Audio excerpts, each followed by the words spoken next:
I started hearing people shrieking and moaning, and I thought, holy cow, what is this about? And then it got too hot, it smelled bad. I thought, this is not good. And all of a sudden, out of the fog came this horrible maniacal voice that said, do you know where you are? We were so indoctrinated with this hell purgatory thing that I believe I made my own hell. I expected one to be there. It makes you a lot more cautious when you get back, when you've got a chance to snip at somebody or honk a horn. You think, well, wait a minute, I'll just take a breath here. I don't want that in my life review. This is Beyond with Heather Tesch, where we examine near-death experiences and life itself, hopefully making this life a little better. Hello, everybody. I am so happy you're here today to hear my guest, M.K. McDaniel, also known as Kathy. Hello, Kathy. Hello, Heather. How are you? I am wonderful. I hope you are as well. Oh, yeah. Looking good, feeling good.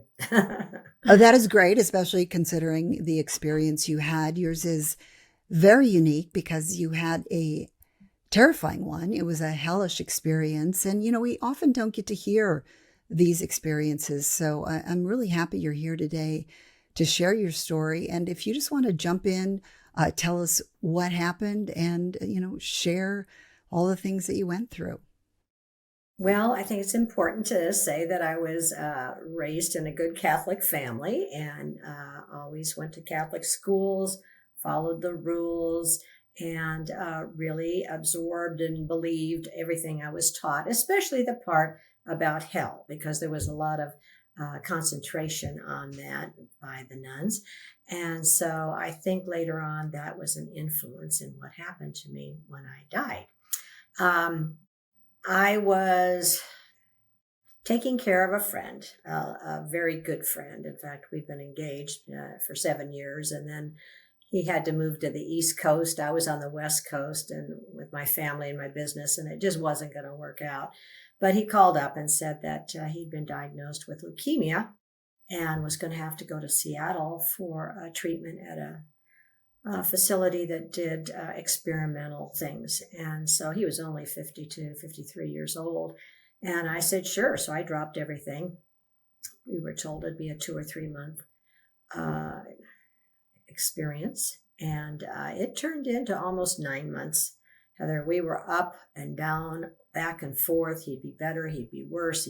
We'd be over there in the middle of the night. We'd come home, and 10 minutes later, we'd take him back to the hospital. It was just a really grueling thing to have happen. And so then he died, and I was just a mess. I was spiritually, physically, emotionally wrung out.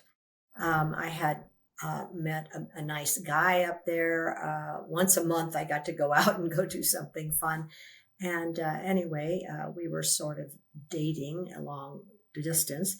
And I was home. I went back to Gig Harbor because I needed a job. I didn't know whether I was going to back to California or stay there or whatever. But I went to a concert with this fella in LA, and they had this horrible flu going around. It was very much like COVID is today.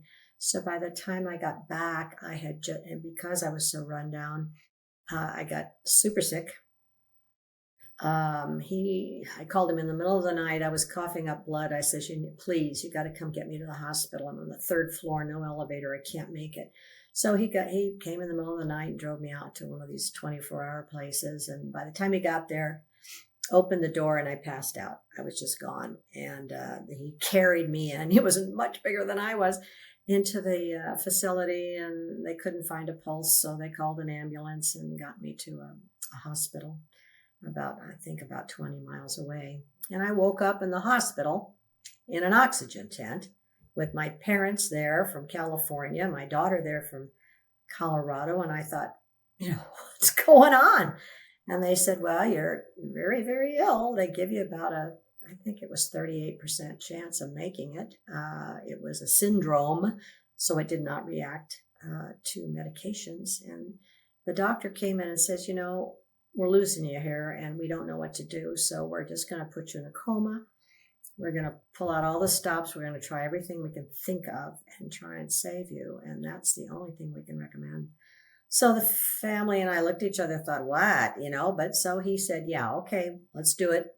And he said, the last thing I remember him saying was, now you won't remember a thing. Okay. Brain's offline. It'll just be a deep unconscious state. So I waved goodbye to everybody and out I went. And then I woke up and I thought, wait a minute, what's going on? And perfectly black, no sound. I didn't know if I was standing or sitting. And I thought, this is weird. So I just thought, well, I'll just hang out and see what happens. And eventually this like reddish glow started to happen. I thought the sun might be coming up. I thought, good, now I can see where I am. And then it was a swirling kind of fog. And I started hearing people shrieking and moaning. And I thought, holy cow, what is this about? And then it got too hot. It smelled bad. I thought, this is not good. And all of a sudden, out of the fog came this horrible, maniacal voice that said, do you know where you are? And my mind's going like this, and all I could come up with was, hell? And then this horrible laugh, the boo-ha-ha stuff you hear in old horror movies. So that freaked me out. So I just turned and ran into the darkness, not knowing where, but I had to get away from whatever that was. And I stopped. And again, in the dark, not knowing what to do. And all of a sudden the lights came on and they were way too bright. And I thought, what? And I looked around and holy cow, I'm like in New York City or something with all these buildings and there's a war or something's going on. Some of the buildings have fallen over. There's people screaming. There's fires and I'm freaking out. I thought, well, how did I get here? But I thought I better get out of I don't know. It wasn't even a street. There was just concrete and debris everywhere. So I just tucked in and had an experience with some sort of, I thought they were people, beings, and people screaming. And I thought, I've got to get someplace safe. So I thought I'll run, just take a run for it, try and get in a building. Maybe there's other people there. We need to get water. We need, it was real. So I take off running. And there's big concrete blocks everywhere. So I tried to climb up this one. It had some rebar sticking out, but I got to the top and oh no, I'm starting to slip and I'm falling backwards. And I thought, oh boy, this is going to hurt. So I just closed my eyes and the lights went out. And the lights came back up. And this kept going on for a very long time. I would find myself in all sorts of weird situations. They didn't make any sense. It was real. I thought, one was the lights came up and here's this big furry something standing in front of me. And I kept looking up, and I thought, my gosh, whatever that is, it's tall. And it looked like a Yeti or something. And he had a big stick. And I thought, where did he come from? And where am I? But then he looked down and he said, do you want to get out of here? And I thought, wow, perfect English. I couldn't believe it. I said, sure. Yeah. Why? And he says, well, I got a job for you. You get this done for me. I know a guy. I can get you out of here. And I thought, this is strange, but I don't see anything else to do. So I said, sure. And so he waved his arms. The lights came up. And as far as I could see was all this jungle of blackberry vines. And I thought, this is going to be complicated. And he just gave me a pair of scissors that they cut paper with in kindergarten and said, go for it.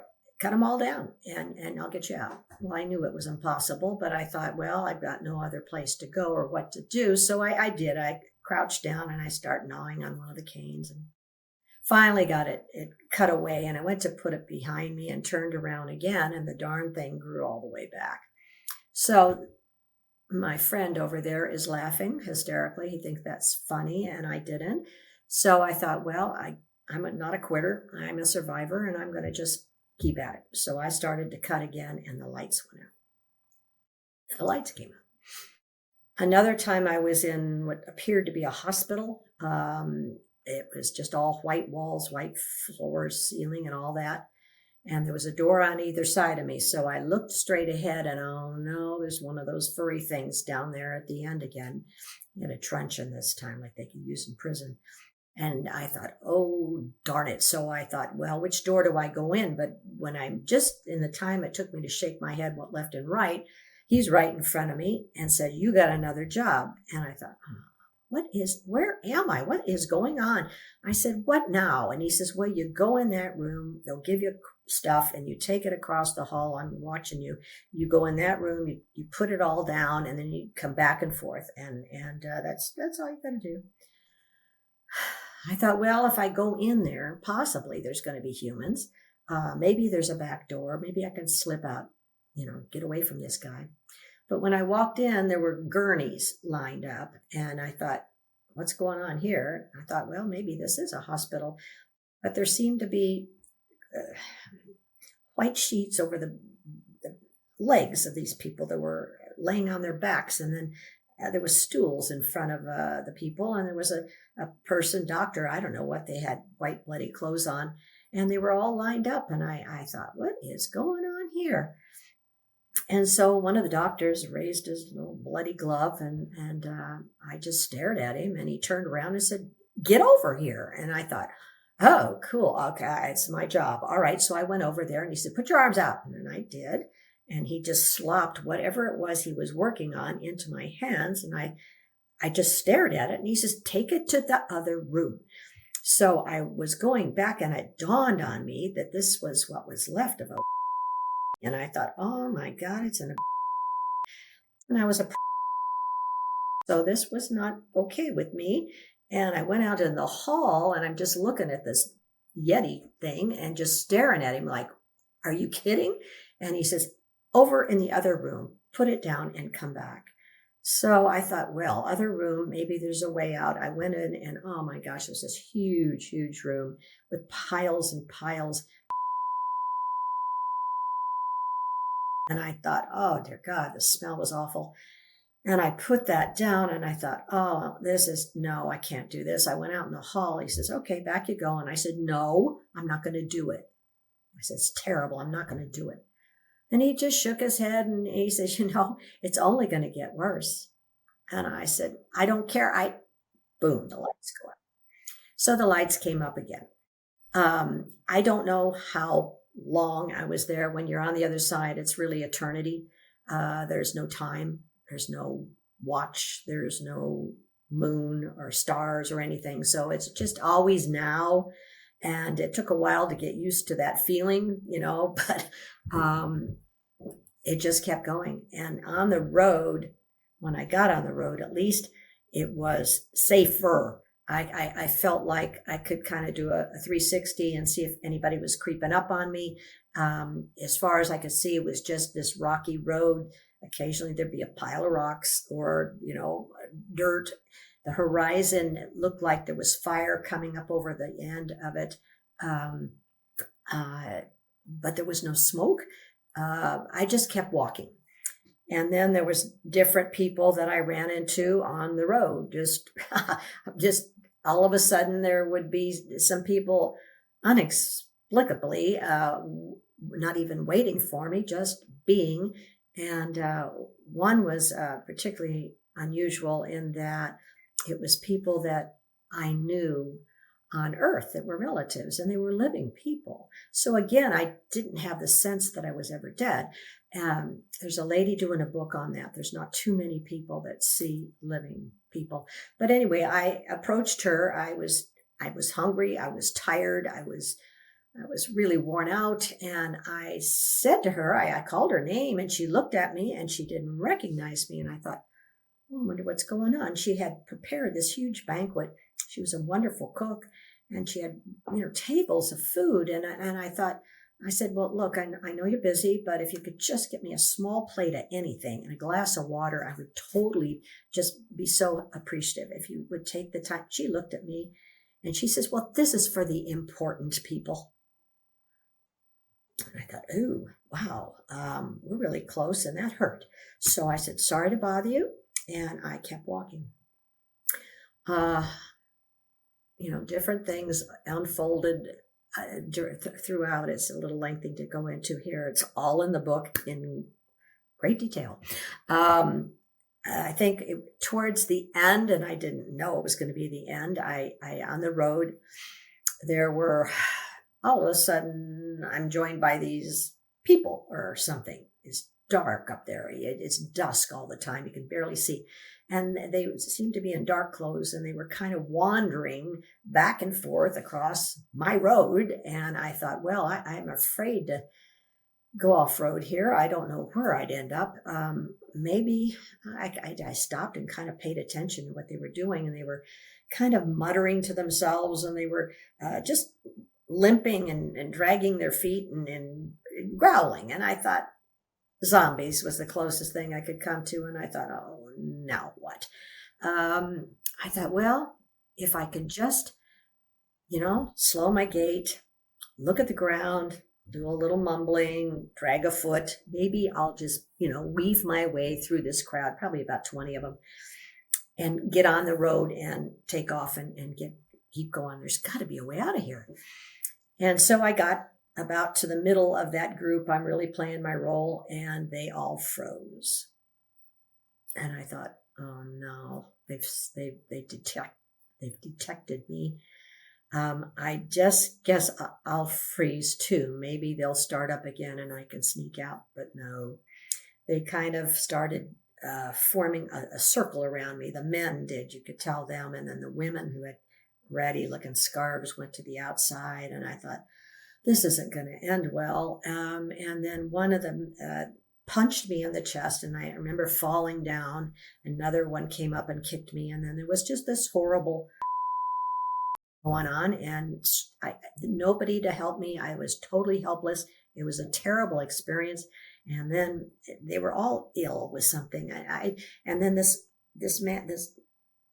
thing, used to be a man, looked into my face just as they were backing up, and he says, oh, we've all got AIDS, and now you've got it too.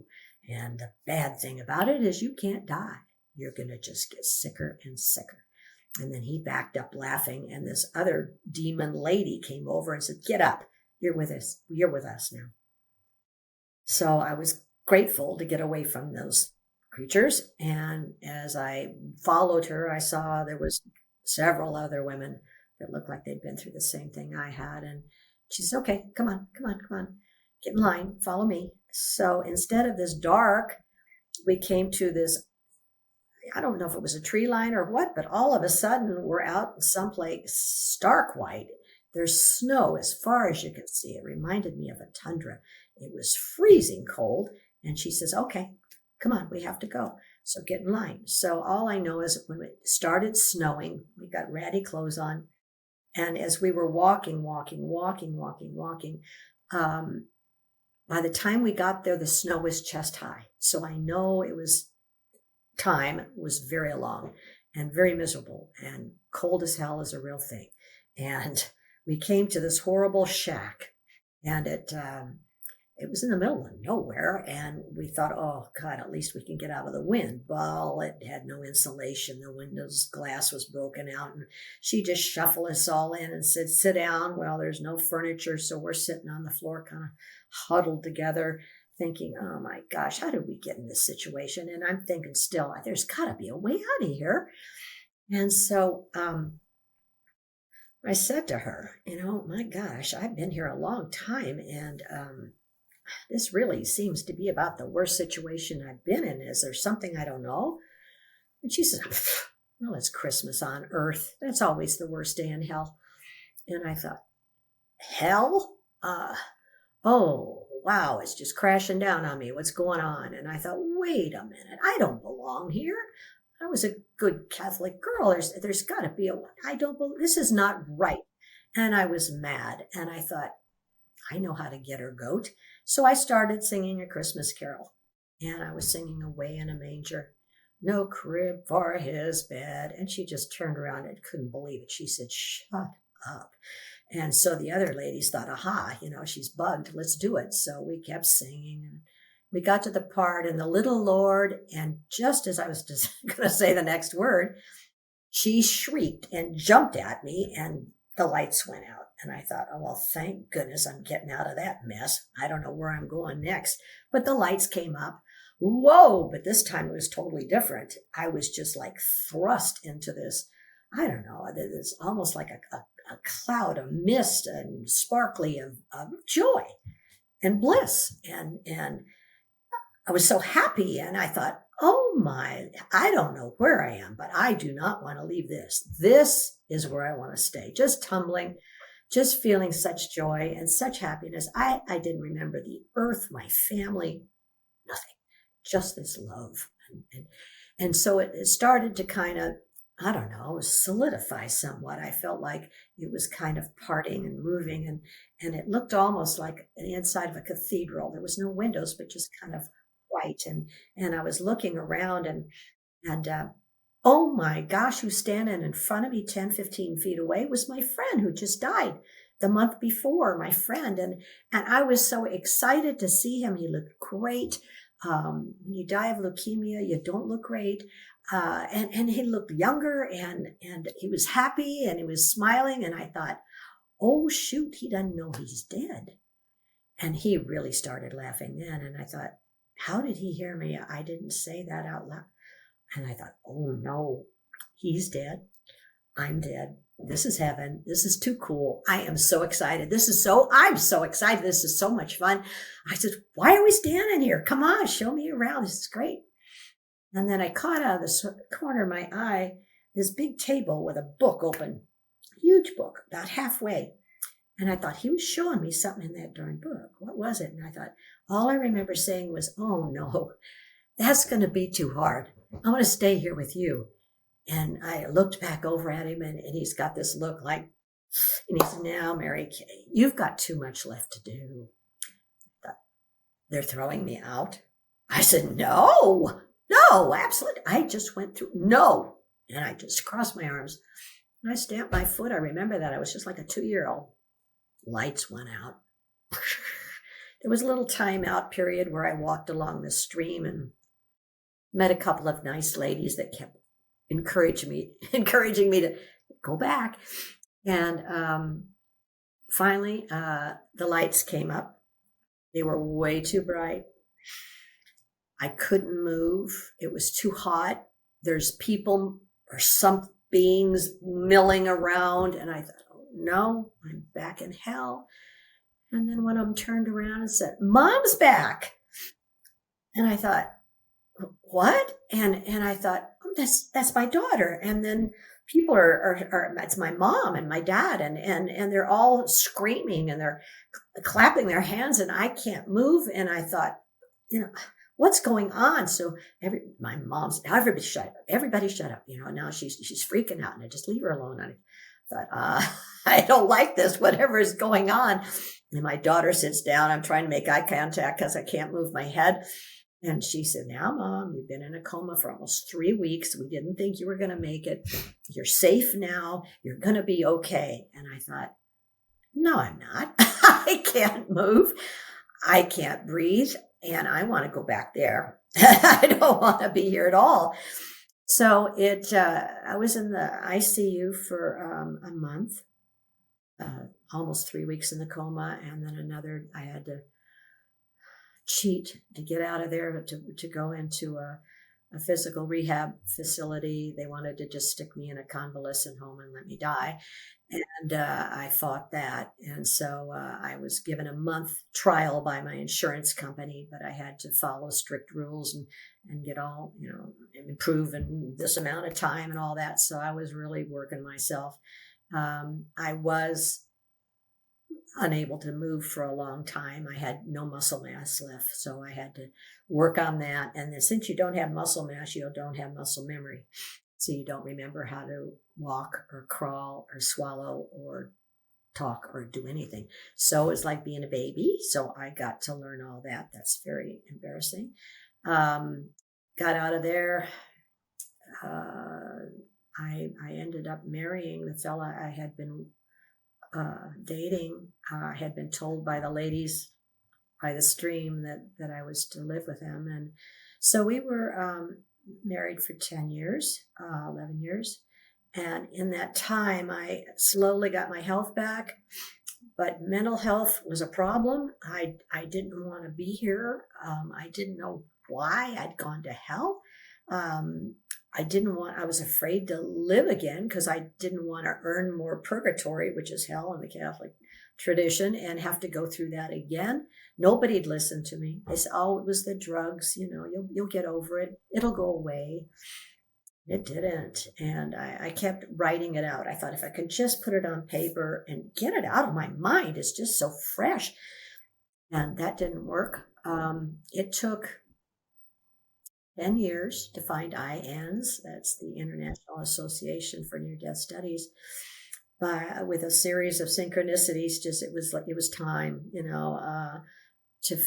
to find them. It was really a wandering road, but I got up there, and then I'm in this place with all these people that have died, and they're all happy, yippee skippy, and I'm still dragging around. And I thought, wow, I listened to a couple of the stories, and everybody's in a good mood, and I thought this isn't going to work for me. And so I was creeping out one time, and one of the people that put it on says, "You're always grumpy up here. What's going on?"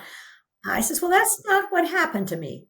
And he says, "What do you mean?" And I says, "I had a terrible time. I went to hell." He says, "Great." And I said, "What?" And he says, "Oh, we never get to hear about those. I mean, up to 20% of people have a distressing experience and none of them want to talk about it." I says, "Well, yeah, I mean, it's horrible. It's embarrassing. It's shaming. Of course not." He says, "Well, you're going to tell your story." And I said, "No, I'm not." He says, "Yes, you are." So it took a month or so, but there I am. And the word got out, and the place was packed, and they couldn't wait to hear it. And I thought, all right, you want to hear it? I'll tell you the story. Hang on to your seats. So I went blow by blow the entire time. I'm looking at this audience with their saucer eyes, and you could hear a pin drop. And at the end, when we got out, they broke into clapping. They were so excited. So some guy says, "Yeah, so the moral of the story is you find yourself in hell, sing a Christmas carol." I said, "Yeah, it worked for me." So it lightened up. And I thought, wow, all these people believe me. They, and after that, it was in Seattle. That's where they first founded IANDS. I think it's been 50 years ago now. And so I started coming to meetings, and I was still hearing all the yippee skippy stuff, but every now and then they'd find somebody wander in, and they'd say, "Go find the hell girl." And I became the hell girl. How? What do you mean? And they said, "Well, this guy had a bad experience." And so, so that's when it was my new name. And then I started going to the conferences, and I started reading anything I could about, Howard Storm and Nancy Evans Bush and even Betty Eadie that had some sort of distressing, and there wasn't a whole lot out there. And so I was able to listen to Nancy Evans Bush at one of the conferences. And I when she came out, I carried her books, got her coffee. She's, elderly lady. And I says, "I have got to talk to you." And she listened. We were in the bookstore waiting for people to come buy books. And she says, "Well, you just need to write your book. That'll help. You need to write your book and get this all out." And I said, "I don't think so."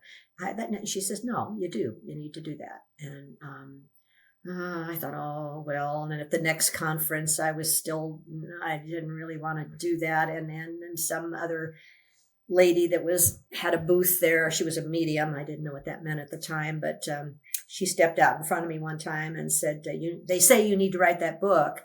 And I said, "Who's they?" And she says, "The spirits. You need to write the book." And I am starting my own publishing company. I've been in the business for years. And she hands me a card and she says, "You're my first client." Okay. So then COVID hit. I'm locked in the house for 2 years and nothing to do but write a book. So that got out. She published it, and that was 5 years ago now. And I've also started a distressing near-death experience sharing group with IANDS, and we have quite a crew that's joined that. IANDS has a huge conference every year with, I think this year we had, 800 people show up, and then the ones online. And when I first got there, there was nothing for the distressing people, and that distressed me. So I got a hold of somebody else who said who was high up in the, they were up there, and said, sure, I'll sponsor you. So we started that group, I think about 4 years ago. And the last 3 conferences, we've had a spot, a panel or whatever, and those are growing. So considering about 20% of the people have had them, it's been really a miraculous thing for them to be able to come to a place where they can tell their story without judgment, without people trying to tell them it was the drugs and all this other stuff. So once you're able to get that out, and we've all discussed why we think that's happened. There's been a lot of new information coming out from a lot of different people. And the thing that I've come up with meeting a lot of these people is about 85% of them are recovering Catholics. We were so indoctrinated with this hell purgatory thing that I believe I made my own hell. I expected one to be there, or a purgatory. Our subconscious is very strong. I believe that if I had just died and stayed dead, that wouldn't have happened to me. I think that we plan our lives and come down with purposes. And I think one of my purposes was to blow up this idea of hell, because there really isn't one. I didn't get a life review. Most people do. And it's supposed to be really fun. I mean, you see like a movie of your entire life, and then they flip it around and you get to experience your life again as if it were you experiencing with other people. So you get to feel how it was to be kind to people, or how it felt when you were not kind or snarky or mean or whatever. So that the life review is really just a karmic expression of how you did, because we came down to learn things and to interact. And so now we get to see how that affected the world, how well we did. But it's not a judgment. I think I've asked around for the thousands and thousands and thousands of people that have had near-death experiences. I haven't heard one person that said they were judged. None. God is all loving, all forgiving. This is just school. This is something we planned. And then we go home. So it was probably the best thing that ever happened to me. That is something I'm sure surprises many people, because you had such a horrifying experience. I imagine, though, there was a lot of thought and maybe PTSD after this event as you tried to work through it before you came to the realization that this is something that you created for yourself. Yes, the therapist said she would put PTSD on my chart, and then she didn't know what to do with me. So yeah, that was all the help I got from that direction. It's interesting because it's been, this happened in 2000, so 15 years past getting into IANDS. I've had the experience of going back and reflecting on my life, which has had some pretty tragic things happen in it, like most people. And I've been able to take each of those segments, each of those scenes, and relate them to something that actually happened to me in my life. So I know I took those horrible things the worst things I could find, expecting that there might be a hell. And I took it, I made my own, the rape scene. I was raped. I was the first scene, and I was in the Santa Cruz earthquake when the town fell down and people were screaming and fires and all of that stuff. So I know I made it. And when I talk to other people in our group and stuff, it's surprising. So many of them will go start thinking about that and come back and say, you're right. This happened, and this happened, and this happened. There's another thing that I'm really excited about is a guy named Al Pierce. He's written a book, I'm looking at it now, called Coma and the Near-Death Experience, and how he's the whole thing so far is don't put people in comas for more than a couple of days. When you put them into a long-term coma, they are unconscious, but they become subconscious and they go into they're not asleep. Their consciousness is alive and still working. So it's got to have something to do. And he's purporting that, yeah, they're in a stressful situation. And so their consciousness is going to bring up those situations. Another thing to add, that's not God judging you. That's just your subconscious. I haven't read the whole thing yet, but I'm going to get a hold of him when I do. I think that'll shine a whole different light on what's happening. I mean, we are spirit and body, and just because your brain's offline doesn't mean your consciousness isn't working. Do you think it was self-judgment in a way that somehow you were punishing yourself for maybe guilt you had in your life? Whether it was reasonable guilt or not, a lot of us Well, carry that's guilt. what I was taught. Mm-hmm. Nobody goes straight to heaven. You have to go to purgatory. We have to say rosaries for the poor souls in purgatory. We get 300 days for saying a rosary, or I can't remember the exact numbers, but they were exact. You got extra credit for going to extra masses. You got extra credits for doing all this stuff. And that took time off your purgatory. That's what you were told by the nuns. And you're going to go because you're going to be mean. You're going to eat meat on Friday, whatever. So you better get your bank account straightened out. So my whole life was a math problem. And when I got back, I just thought, wow, I need to work more on getting more days off in purgatory, I'll tell you. But it's not there. So the thing I hope people can start to wrap their minds around is most of us that come back become spiritual, not religious. There's too many things that we've been taught that are man-made and they're not true. And so each person really needs to stop and take a look at that. And God is all loving and all forgiving and would never condemn anybody. If you can just incorporate that or just believe it a little bit, that'll open the door. And I think that's why we come back, the strong ones, I like your kitty. Thank you. This is Bubbie. But we come back to help people and tell them, don't worry about it. Just live your life. Be loving and kind. When I got back, I was a wreck for a long time. And I thought, well, I can't keep doing the same thing I did and expect different results.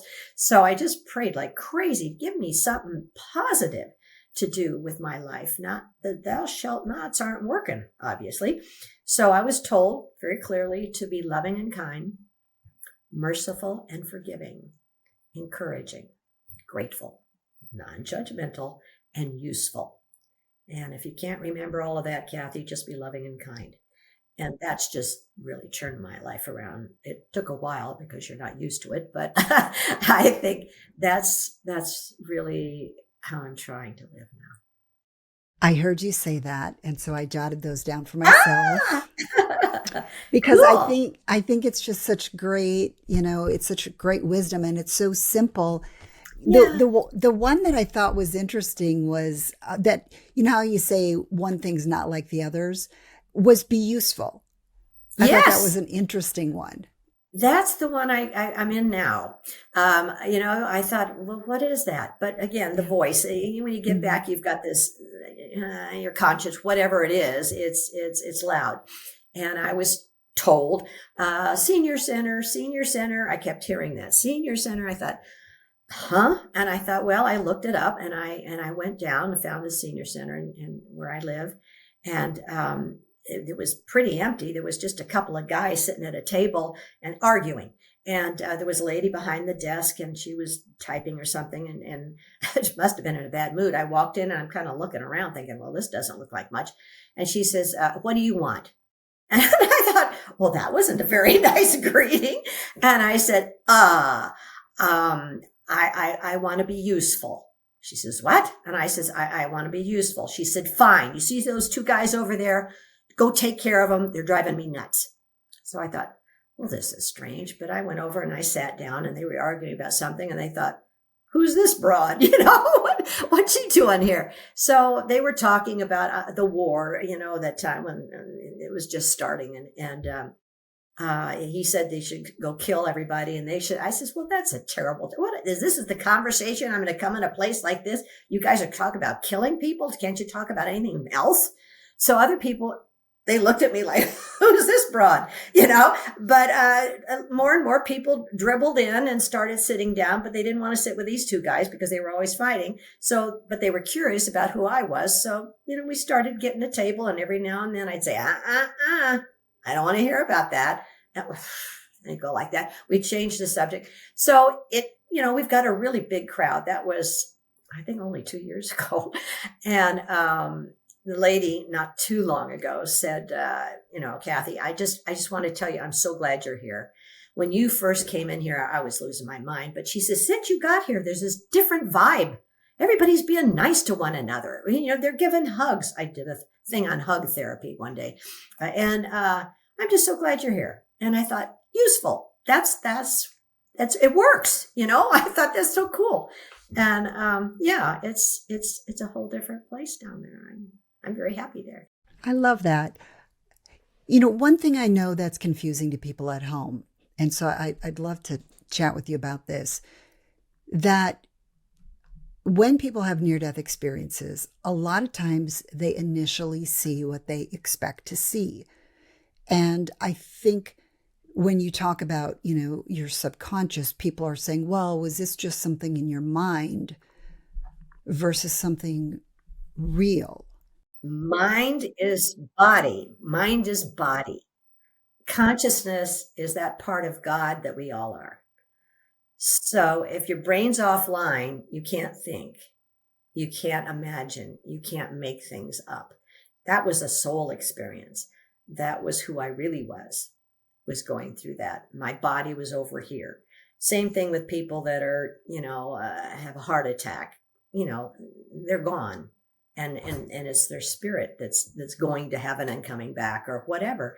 It's not your body. It's like a car. I feel like this is my car, and I ride around in it while I'm on planet Earth. And then when I go home, I go park it someplace and I leave it, and you go. You are not your body. It's like I like to think of it too. It made a difference when I came back when, in our culture, sometimes, we're a little put off or scared if we see somebody from a different race or a different culture. We feel uncomfortable. But now you know that we're all just a ball of beautiful spiritual light with our human body costumes on. And so, and I believe in reincarnation now. People talk about that very easily. So next time I might have a different human body costume, a male one or whatever, or one on Mars or one in another universe. We think of this as just being the beginning and end of us, but it's not. It's just a little tiny part, because eternity is huge, and there's lots going on. I love the scenes that they're bringing back, those pictures that the Voyager and all of those are taking, with the universes that are countless, with the planets that are countless. And we have the audacity to think that planet Earth is the only place that's special. No, God is smart and God is big, thinks big. That is so true. The things that we see and know of are but a teeny tiny fraction of the reality that is all around us and in the heavenly realms. And it's pretty incredible. What was the turning point from this being a scary experience for you, realizing that this was something that you actually created yourself, an experience that you created? It took a long time to get there, and reading about, I think Nancy Evans Bush's book is what turned me around. It was a great relief. It was so positive to think that I wasn't a damned person. I was now an enlightened one. And it reminded me of the ancient Greek stories they had of the heroes that would go down into the depths of hell and bring back the king's daughter, or bring back the information that would save the kingdom. That's been in human minds forever. And so I don't know if that's a part of their near-death experiences back in those days, that they had that. But that's it. It's very human, and I didn't feel alone, and I feel like I had a purpose, and that was to help people skip their fear of death and the afterworld, and just enjoy Earth and do the best you can, be loving and kind. One thing that was interesting, and you mentioned Howard Storm, is that during his near-death experience, he cried out, and that's when he was rescued, and you were singing Away in the Manger. And I was wondering if there was anything that you felt was significant about that. Yeah, I was getting ready to say the name of Jesus, and that's the Catholic part of me, and people said, well, why didn't you do that right off front? Well, I didn't know I was dead, number one. That's mostly why. You don't, because you don't feel any different. You're just you. I think it's an experience that you choose. So you don't want to shorten it up. I don't know if I'd have to do it again if I didn't get it the first time. I don't know. I don't think that'll happen again. I really think I'll straight shot it this time. Yeah, and then it's just a party. It's almost a metaphor for life, because while people certainly have horrible things happen in their life, oftentimes we as humans tend to create our own hell on earth, and we don't realize that we have the power to change some of that. Right. Absolutely. We make hell for other people too. And then we get to experience that in our life review. It makes you a lot more cautious when you get back, when you've got a chance to snip at somebody or honk a horn. You think, well, wait a minute, I'll just take a breath here. I don't want that in my life review. Do you have any advice for anybody else who ends up in this predicament after they die? Other than singing a Christmas carol. I would say you have to be aware of it now. I think that God's all loving and all forgiving. So you will have your life review, but don't even let that other thing into your consciousness. I have to tell, that's not true. All that I was taught is not true, and it's not going to happen to me unless I believe it and manifest it for myself. I can choose. We always have free will. I mean, God says you want to go make a hell and go. I'm not going to stop you, and there is evil in the world. And I don't like to concentrate on what they're doing, but that's not something God did. So if there's, darkness on the other side, maybe they get together because they want to, but that's not something I think God says you go sit over there, in the corner. Heaven, as you visited that, sounded amazing. Mm. Can you share more about just the feelings or the love that you felt while you were there? Soul orgasm is probably as close as you're going to get. I've heard somebody say that it's just every bit of your consciousness is just so full of love and joy and bliss that if you had a body, you'd explode. You have to be spirit to be there, because you couldn't contain all of that joy and love. And then I think, you look down on earth. I'm told it's the toughest gig. Only the brave souls come here because there's so much contrast. And sometimes, I guess, in heaven, everything's perfect. You might want to go to an amusement park, and get on a really high roller coaster and get scared and try things that are hard. And so you say, okay, get your soulmates together and say, let's go. Come on, it's only 100 years. I mean, that's a blink of an eye. Of course, you get down here, it's a little bit different. You experience it a little bit differently. But at the time, it seemed like a good idea. I'm told that we run into our soulmates. We choose sometimes, you're going to be family members, or sometimes like you and I will just meet for an hour and touch base and say, isn't this fun? And I'll see you later. Yeah, it makes not life a game, but kind of, it's an experience. And sometimes it sucks and it's hard, but that's another thing. Okay, I'm in a situation that's hard, it's difficult, and I don't like it. I planned it. Okay, I planned it. God is not doing this to me. I planned this. There must be a good reason. I have no idea right now what it is, but I'm going to trust that I knew what I was talking about. And it's so interesting when you look back, you've got to have a little time between it. You look back and say, wow, if I hadn't lost my job then, I wouldn't have started, which is what happened to me. I got fired because this guy was a creep. Anyway, I got fired. So I started my own damn company. I'll show him. And it was a very successful company. I got to do all kinds of good works in Santa Cruz after the earthquake. I got to help, take care of I was a property manager. I took care of all those poor people that had been displaced by the earthquake that had businesses. I ran that for 2 years. I've had so many good things came out of that. So it's good to remember. I think empathy is another thing we learn. My first baby died when she was just a couple days old, and that was heartbreaking and heart-wrenching and nearly destroyed me. I'm so sorry. As the years went by and my friends would lose a child, they'd come to me and say, you know how I feel. Am I ever going to ever get over this? No, but you'll learn to live with it. So your empathy is so precious. Sympathy, everybody can do sympathy, but empathy is important. So anytime something like that happens, usually it will be useful for others later. Useful.